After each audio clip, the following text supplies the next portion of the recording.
دنیا کے اندر جتنے بھی انسان نیک اعمال کرتا ہے اس کا اجر احادیث میں آ گیا ہے، اس کا یہ اجر ہے، اس کا یہ اجر ہے، لیکن 3 ایسے کام ہیں جس کے اجر کی لیمیٹیشنز شریعت نے بیان نہیں کی۔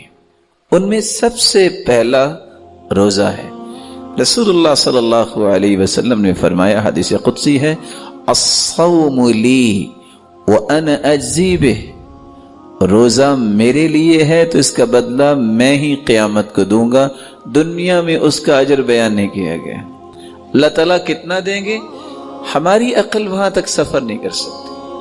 اسی طرح دوسری جگہ فرمایا، فمن عفا واصلح فاجرہ علی اللہ، جو شخص کسی کو معاف کر دیتا ہے اور اصلاح کرتا ہے ایسے انسان کا اجر بھی اللہ پر ہے۔ وہ کتنا دیں گے؟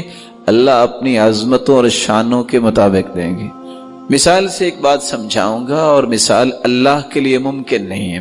فَلَا تَضْرِبُوا لِلَّهِ الْأَمْثَالِ، اللہ کے لیے کوئی مثال بیان نہ کرو، لیکن انسان قریب الفہم جو ہے ہر چیز کو سمجھنا چاہتا ہے کہ جو میری سمجھ میں آئے۔ حاتم طائی کے پاس ایک شخص کھانا لینے آیا، اس نے 10 بوریاں اٹھا دی۔ کہا آپ نے 10 بوریاں اٹھوا دی ہیں، مجھے تو ایک وقت کا کھانا چاہیے تھا۔ کہا تو نے اپنی ضرورت کے مطابق مانگا، میں نے اپنی استطاعت کے مطابق دے دیا۔ اگر میرا رب اپنی عظمت اور شانوں کے مطابق انعام دے گا تو وہ کتنا ہوگا؟ تو فمن عفا واصلح فاجرہ علی اللہ، جو شخص معاف کرتا ہے اور اصلاح کا کام کرتا ہے اس کا اجر بھی انلمیٹڈ ہے۔ اور تیسرا پہلو جس کا پیمانہ بیان نہیں کیا گیا وہ کیا ہے؟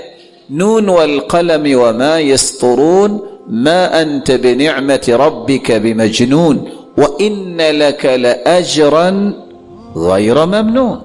اے میرے محبوب، جب میں کہہ رہا ہوں کہ آپ دیوانے نہیں، ساری دنیا کہے تو پریشانی کیا ہے؟ انک لعلی خلق عظیم، دنیا میں آپ جیسا اخلاق تو کسی کے پاس ہے ہی نہیں۔ انک لعلی خلق عظیم، آپ تو خلق عظیم پر فائز ہیں۔ درمیان والی آیت کیا ہے؟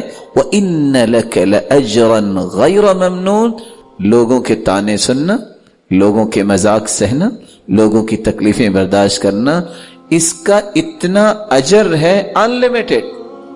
تو روزہ معاف کرنا، اصلاح کرنا اور لوگوں کے تکلیفوں کو برداشت کرنا، صبر کرنا، یہ اتنا بڑا عمل ہے کہ اس کا میزان و مقیاس دنیا میں بیان نہیں ہوا۔ اس کا اجر اللہ ہی دیں گے۔ کتنا دیں گے؟ جو اس کی شان اور عظمت کے لائق ہے۔ تو رمضان میں سب سے پہلا کام روزہ رکھنا اور پھر قیام کرنا۔ دوسرا کام جو رمضان المبارک میں سلف صالحین کیا کرتے تھے، کان السلف اذا صاموا جلسوا فی المسجد، سلف صالحین جب روزہ رکھتے تو زیادہ وقت مسجد میں گزارتے۔ وَأَقْبَلُوا عَلَى تِلَاوَةِ الْقُرْآنِ، اور قرآن مجید کی تلاوت کرتے۔ اور یہ دوسرا کام ہے، کثرت تلاوت القرآن، یہ شہر القرآن ہے، یہ مہینہ قرآن کا مہینہ ہے۔ سلف صالحین، صحابہ، تابعین، تبع الاتباع، ان کا کام کیا تھا؟ روزہ رکھنے کے بعد مسجد میں زیادہ وقت گزارتے اور قرآن مجید کی تلاوت کرتے، اور کیا کہتے؟ وَقَالُوا نَحْفَظُ صَوْبَنَا وَلَا نَغْتَابُ أَحَدًا، اس طرح ہی ہم اپنے روزے کی حفاظت کر سکتے ہیں اور غیبتوں سے بچ سکتے ہیں۔